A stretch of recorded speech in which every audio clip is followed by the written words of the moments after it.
सर्वांना नमस्कार. स्वागत आहे आपलं मराठी चातुर्य कथा या यूट्यूब चॅनलवर. आपल्या चॅनलला सबस्क्राईब करा, व्हिडिओला लाईक करा आणि बेल आयकॉनवर प्रेस करा, जेणेकरून सगळ्या नोटिफिकेशन्स तुम्हाला मिळत राहतील. मग राणी आंघोळ करून फ्रेश झाली होती. दोघेही हसत होते आणि त्या दोघांमधलं सगळं भांडण, रुसवा फुगवा संपून गेला आहे असं तिला तरी वाटलं. कारण रोहित मोकळेपणानं हसत होता आणि ती म्हणाली, सर आज नाश्त्यामध्ये काय करू? पण अरे देवा, अहो उशीर झालाय. सोनम आणि आईनी नाश्ता बनवला असेल आणि मी मात्र. तसा रोहित तिला थांबवत म्हणाला, आणि तू मात्र सारखी उठसूट माहेरी पळतेस. राणी तुला इथे इतका जाच असतो का गं? राणी हसली आणि म्हणाली, जाच आणि मला? सर जाच सासू करत असते आणि इथे माझी सासू नाही तर आई आहे, त्यामुळे जाच होण्याचा प्रश्नच नाही. पण माझा नवरा ना मला खूप छळतो, खूप टॉर्चर करतो. आणि रोहितने पुन्हा तिच्या हाताला पकडलं आणि जवळ बसवली आणि म्हणाला, सॉरी, रात्रीबद्दल सॉरी. खूप दिवसांनी अशी तुला जवळ घेतली ना की मग मला काही सुचत नाही. त्यात मी मुंबईवरून आलो, तो विरह होता आणि आपल्या ॲनिव्हर्सरीचं सेलिब्रेशनही होतं असं समज. आणि रात्री डबल सेलिब्रेशन झालं असं म्हणून तो हसला. आणि त्याचा गिल्टीपणा बघून राणी म्हणाली, असू द्या, घेतलं मी समजून. पण सर आपलं असंच कुठपर्यंत चालू राहणार? रोहित म्हणाला, जोपर्यंत तुला अक्कल येत नाही तोपर्यंत. आणि राणी म्हणाली, अच्छा, मग मला अक्कल कधी येईल तेही सांगा. आणि रोहित म्हणाला, एक बाळ झाल्यावर. जुनी माणसं असं म्हणतात की बाळ झाल्यावर मुलींमध्ये पोक्तपण येतं, तोपर्यंत ती अल्लडच राहते. इथे तू स्वतःच बाळासारखी वागतेस, मग आता बाळ झाल्यावर कसं करणार काय माहीत? नाहीतर तेही बाळ आणि हेही बाळ. माझ्या डोक्याला त्रास व्हायचा. राणी हसली आणि आता विषय निघालाच आहे तर दरवेळीसारखं विषय थोडंसं बाळाविषयी डिस्कस करावं असं तिलाही वाटलं आणि जाणून घ्यावं त्याच्या मनात नक्की काय प्लॅन आहे. आणि ती त्याच्या मिठीत गेली आणि त्याच्या उघड्या चड्डीवर हात फिरवायला लागली आणि तिच्या बोटानं त्याच्या छातीवर रेषा मारत आय लव्ह यू असं लिहित होती आणि म्हणाली, आहो, जेव्हा आपल्याला पहिलं बाळ होईल ना तेव्हा तुम्हाला मुलगा हवा की मुलगी? तसा रोहित लगेच हसला आणि म्हणाला, राणी तू तयार आहेस का बाळासाठी? राणी म्हणाली, नाही, मी तर असंच विचारलं. आता आपण आपल्या मुलांची नावंही फिक्स केली ना, मग मुलगा होणार की मुलगी याचं डिस्कशन केलं तर काय झालं? म्हणजे सगळी तयारी असलेली बरी, असं ती हसून म्हणाली. आणि रोहित तिला आणखीन मिठीत दाबत म्हणाला, हो ना, सगळं रेडी करून ठेवूया. बाळांची नावं रेडी आहेत, बाळांच्या स्वागताला घर रेडी आहे, आजी आजोबा काका काकी सगळे रेडी आहेत, पाळणाही रेडी करून ठेवूया, बाळाचे बाबासुद्धा रेडी आहेत, फक्त आई रेडी नाही. आणि राणी त्याच्याकडे न बघता हसली आणि म्हणाली, सांगा ना, तुम्हाला मुलगा हवा की मुलगी? आणि रोहित तिच्या प्रश्नाचं उत्तर टाळत म्हणाला, हे काय, मी अजून कपडे घातले नाहीत आणि तू का घातले? राणी, असं नाही करायचं, चल तूही कपडे काढ, नाही तर मला एकट्याला करमणार नाही. ती हसली आणि म्हणाली, काहीतरीच काय तुमचं, माझी आंघोळ पण झाली. तुम्ही ना हल्ली नाही, जेव्हापासून आपण एकत्र आलोत ना तेव्हापासून तुम्ही खूप विचित्र वागता. आणि काय हो, इतके हॉट कसे आहात तुम्ही? आणि तो तिला आणखीन जवळ घेत म्हणाला, कारण तू सेक्सी आहेस आणि शॉर्ट कपड्यांमध्ये तर कमालीची हॉट दिसते. राणी, आपण परदेशात जाऊया का गं? मस्त तिथं एक ट्रिप करून येऊ. ती हसली आणि म्हणाली, आणि तुमचं राजकारण, ते रडेल की तुम्ही सोडून गेला तर? रोहित म्हणाला, 4 दिवसांनी कुठे काय होतं, दौरा आहे असं म्हणायचं आणि जायचं. ती हसली आणि म्हणाली, बरं, पण आधी मला सांगा ना, तुम्हाला मुलगा हवा की मुलगी? रोहित म्हणाला, असं विचारते जणू काही आत्ताच देणार आहेस. ती पुन्हा हट्ट करत म्हणाली, सांगा ना. आणि रोहित म्हणाला, काहीही होऊ दे, पण राणी, आपल्या बाळाला मी अजिबात माझ्या मनाप्रमाणे वागण्याचं कंपल्शन करणार नाही. मी त्याला त्याच्या पद्धतीनं करिअर निवडून देणार. माझ्या बाबांनी मला माझं करिअर निवडू दिलंच नाही, पण मी असं करणार नाही. असं म्हणून तो थोडा निराश झाला आणि त्याच्या बोलण्यातून त्याची आर्मीमध्ये जाण्याची इच्छा अपूर्ण राहिली हे स्पष्ट दिसत होतं. आणि या गोष्टीवरून तो अजूनही त्याच्या वडिलांवर नाराज आहे हे तिला कळलं. आणि राणी म्हणाली, अजूनही नाराज आहात ना? मला माहीत आहे तुमच्या डोक्यातून प्रत्येक विषय लवकर जात नाही. आणि तो म्हणाला, का नाराज नको राहू? शेवटी लहानपणापासून उराशी बाळगलेलं स्वप्न होतं माझं, पण माझ्या बाबांनी ते पूर्ण होऊ दिलं नाही. आणि राणी, जेव्हा आपलं स्वप्न तुटतं ना, तेव्हा फार दुःख होतं. आणि राणी त्याच्या गालावर हात ठेवून म्हणाली, सर, तुम्हाला तुमचं दुःख दिसतं, पण स्वतःच्या मुलाला त्याचं स्वप्न पूर्ण करून न देणे इतके बाबा निष्ठुर नाहीत. नक्कीच त्यामागे काहीतरी कारण असेल. आणि तुम्हाला माहीत आहे का ते काय कारण आहे?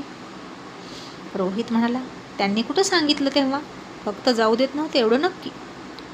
दरवर्षी भरतीला निघालो की शपथ घालायचे आणि बांधून ठेवायचे आणि मी चिडायचो. त्यांच्यासोबत अबोला पकडायचो, तरीही त्यांच्यावर फरक पडत नव्हता.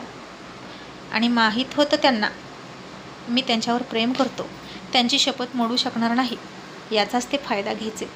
एखाद्याला असं इमोशनल ब्लॅकमेल करणं राणी कितपत योग्य आहे? मग मला चिड येते. आणि राणी म्हणाली, हेच ना सर, तुम्ही खूप चिडता आणि समोरच्याची बाजू समजून घेत चला कधीतरी. माझं जाऊ द्या, पण तुमच्या सख्ख्या वडिलांना तुम्ही कधीतरी हातात हात घेऊन विचारलं का की बाबा, तुम्ही मला मिलिटरीमध्ये का नाही पाठवत? मी तिथं गेलो तर तुमची काय अडचण आहे? एकदा तरी विचारलं का हो? रोहित म्हणाला, नाही, मी इतका चिडलोय त्यांच्यावर या गोष्टीवरून की मला ते कारण जाणून घेण्याची इच्छा झाली नाही.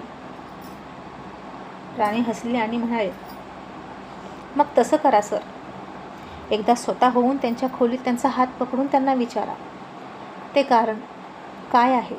मग जेव्हा ते सांगतील ना, कदाचित तेव्हा तुम्हाला त्यांची बाजू पटेल आणि जो तुम्ही रागराग करता ना त्यांचा, तो कमी होईल. रोहितला आता हे पटलं आणि तो म्हणाला, ठीक आहे, जाईन कधीतरी विचारायला. आणि राणी म्हणाली, कधीतरी कशाला, आजच विचारा. तो म्हणाला, ठीक आहे. मग आता रोशन बाहेर सगळ्यांकडे गेला आणि म्हणाला, त्या दोघांची गट्टी झालेली दिसते, दोघेही हसत आहेत. आणि राहुल म्हणाला, दोघेही हट्टी पण आहेत आणि शहाणे पण आहेत, आपण नको त्यांच्यामध्ये पडायला. असं म्हणून त्यांनी नाश्ता केला. मग रोहित फ्रेश झाला आणि बाहेर जाऊन बघितलं तर मल्हारराव नाश्ता करून गोळी खाऊन रूममध्ये बसले होते आणि सगळेच आपल्या आपल्या मार्गाने नाश्ता करून गेले होते. राणीचं तेवढं राहिलं होतं. आणि रोहित नाश्ताही न करता बाबांकडे गेला आणि म्हणाला, बाबा, आत येऊ का? मल्हारराव म्हणाले, अरे ये, विचारतोस कशाला? आणि रात्रीचा राग गेलाय का? राणी ठीक आहे ना? रोहित हसला आणि म्हणाला, हो बाबा. आणि तो त्यांच्या शेजारी बसला. अचानक त्यांचा हात हातात घेऊन म्हणाला, बाबा, एक विचारू? तुम्ही मला आर्मी जॉईन का करू देत नव्हता? मी कधीच कारण विचारलं नाही, पण आज विचारतोय. आणि मल्हाररावांच्या डोळ्यात पाणी आलं आणि म्हणाले, तू कारण विचारलं नाही आणि मीही सांगितलं नाही, कारण त्या कठोर आठवणी मला नको होत्या. पण आता विचारतोय म्हणून सांगतो. तुझे काका, त्यांनाही आर्मीचं खूप वेड होतं आणि तो तिकडं गेला आणि काही दिवसातच शहीद झाला. आमचं त्याच्यावर खूप प्रेम होतं आणि म्हणून मला भीती वाटते, असं म्हणून त्यांचे अश्रू रोहितच्या हातावर पडले आणि तोही थोडा इमोशनल झाला आणि म्हणाला, इट्स ओके बाबा, तुम्ही मला गमवायला घाबरता, हो ना? आणि मल्हारराव म्हणाले, हो, तू माझा कितीही रागराग केला तरी चालेल, अजून आयुष्यभर तू माझ्यासोबत तिरस्करण वागला तरी चालेल, पण मी तुला तिकडं जाण्याची कधीच परमिशन देणार नाही.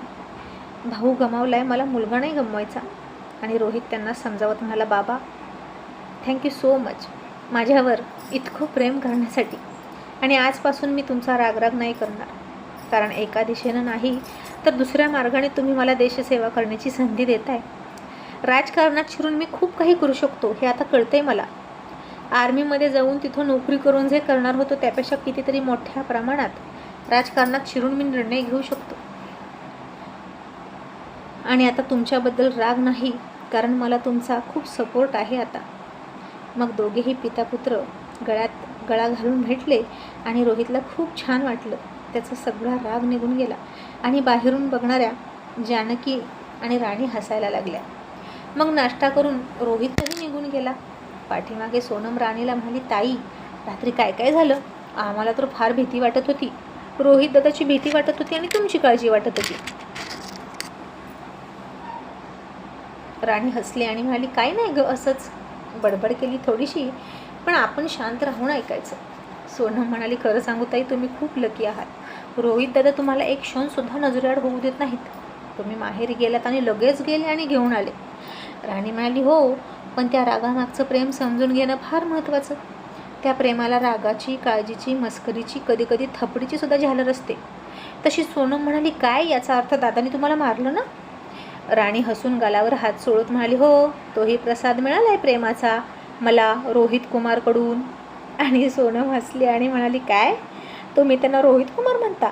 बहुतेक तुम्हाला हिंदी पिक्चर खूप आवडतात. ताई, आपण पिक्चरला जायचं का? तेवढाच मूड ठीक होईल सगळ्यांचा. आणि राणी म्हणाली, ते ठीक आहे सोनम, पण अगं माझं कॉलेज, माझा मित्र होता ना, तो मला अभ्यास पाठवायचा, पण आता त्याचाच ॲक्सिडेंट झाला आणि इतर कोणतीच मुलगी व्यवस्थित सांगत नाही. मी काय करू? माझं कॉलेज बुडतंय. सोनम म्हणाली, मग दादाला विचारून जा ना कॉलेजला. राणी म्हणाली, नाही बाबा, मला भीती वाटते. सोनम म्हणाली, आयडिया, आईनं सांगा बोलायला. तसंही आता कॉलेज संपत आलं की 2 पिरियड संपले की आहेत. राणी जानकीकडे गेली आणि विचारलं, कॉलेजचं काय? जानकीनं रोहितला फोन केला आणि म्हणाली, बाळा, अरे तिचं नुकसान होतंय, तिच्या कॉलेजचं काय करायचं? रोहित म्हणाला, ठीक आहे, आई घरच्या गाडीनं तिला ड्रायव्हरसोबत पाठव आणि स्कूटी घेऊन जायचं नाही सांग. आणि इथून पुढे गाडीनं जाईल आणि गाडीनं येईल. गेटच्या आत उतरायचं, गेटच्या आत गाडीत बसायचं आणि सरळ घरी उतरायचं. म्हणजे पुन्हा असले ॲक्सिडेंट वगैरे बघणारही नाही, धावत पळत कुणाच्या मागं जाणार नाही मदतीला.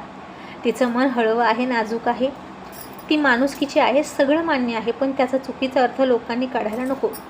पाठव तिला. आणि जानकीनं फोन स्पीकरवरच टाकला होता. त्याच्या त्या सगळ्या सूचना, कंडिशन राणीनं ऐकल्या आणि म्हणाली, ठीक आहे आई, मी गाडीनं जाते. मग शेवटचे 2 तास तरी सापडावेत म्हणून राणी गेली आणि नेमकी 3ऱ्या तासाला मेघना आली आणि म्हणाली, राणी, सकाळी तू तर नव्हती, मग आता कुठून आली? आणि राणी म्हणाली, आले मघाशी. आणि मेघना खोचकपणे म्हणाली, काय गं, तुझ्या नवऱ्याचं कॉलेज आहे म्हणून कधीही येशील आणि कधीही जाशील का? इतर स्टुडंटप्रमाणे तुला काही रूल पाळावे तसं वाटत नाही का? बघा बघा मुलांनो, राणीचे नखरे तरी बघा. याआधी राणी अशी होती का? आणि आता रोहित सरांसोबत लग्न झालं तर तिचे तेवर कसे बदलले, असं मेघना म्हणाली. राणीला आता रागच आला आणि तीही म्हणाली, मॅडम, मी कॉलेजमध्ये उशीर आले तर तुमचं काय बिघडलं? तशी मेघना चिडून म्हणाली, राणी, मी प्रोफेसर आहे इथली आणि तुला उशीर झाल्याबद्दल जाब विचारणं माझं कर्तव्य आहे.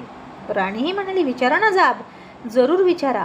मी तुमच्या पण तुमच्या मर्यादेत राहून विचारा. मी का नाही आली इतकंच विचारा. माझं कारण ऐकून घ्या.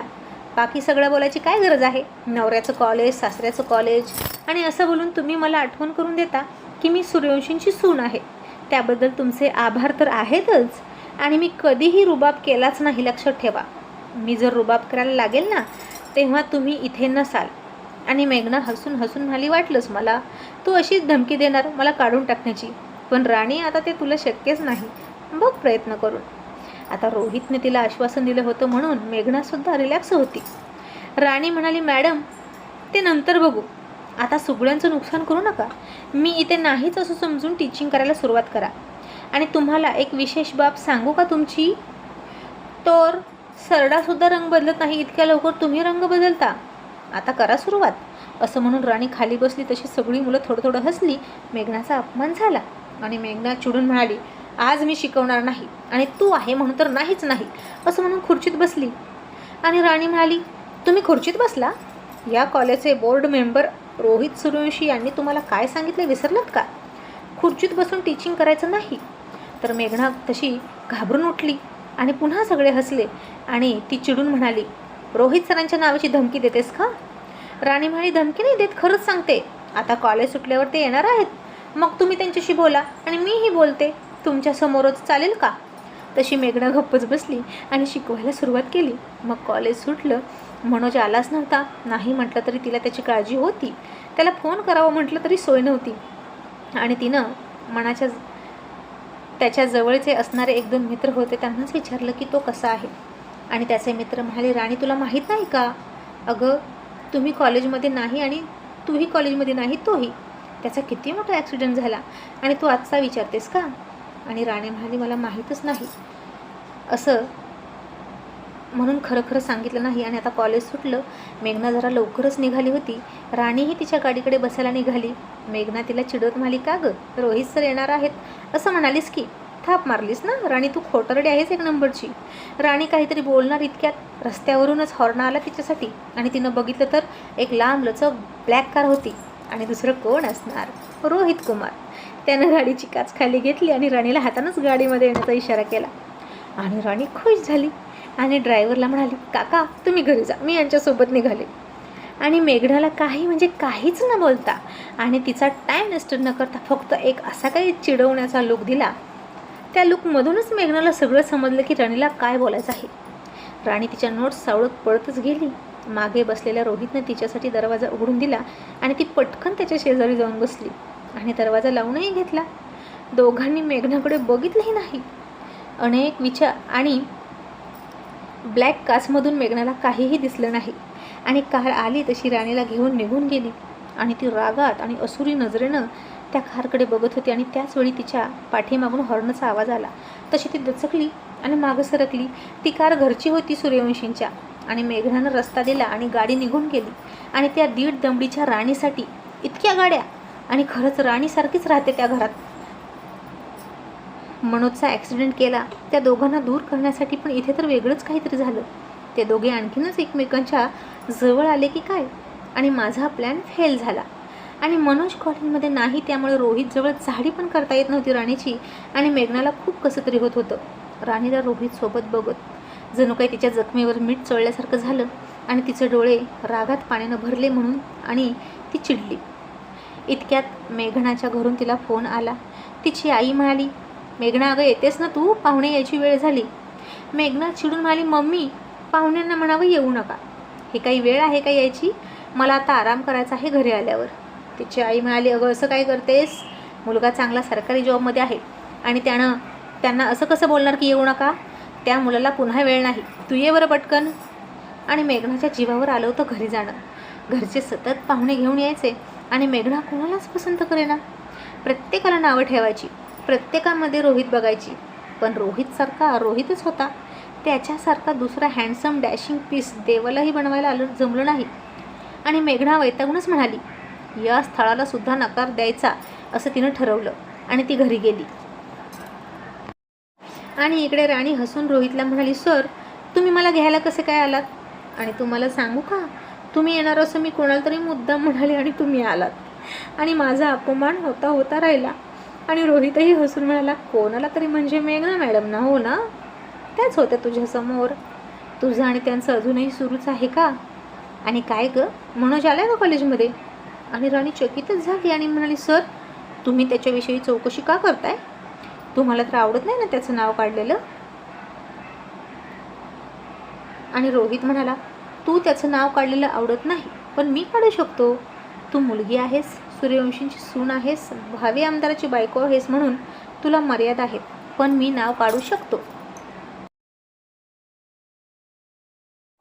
आणि कॉलेजमधून आपल्या त्याला काही आर्थिक मदत देता येत असेल, त्याचा दवाखान्याचा खर्च भागत असेल तर बघतो.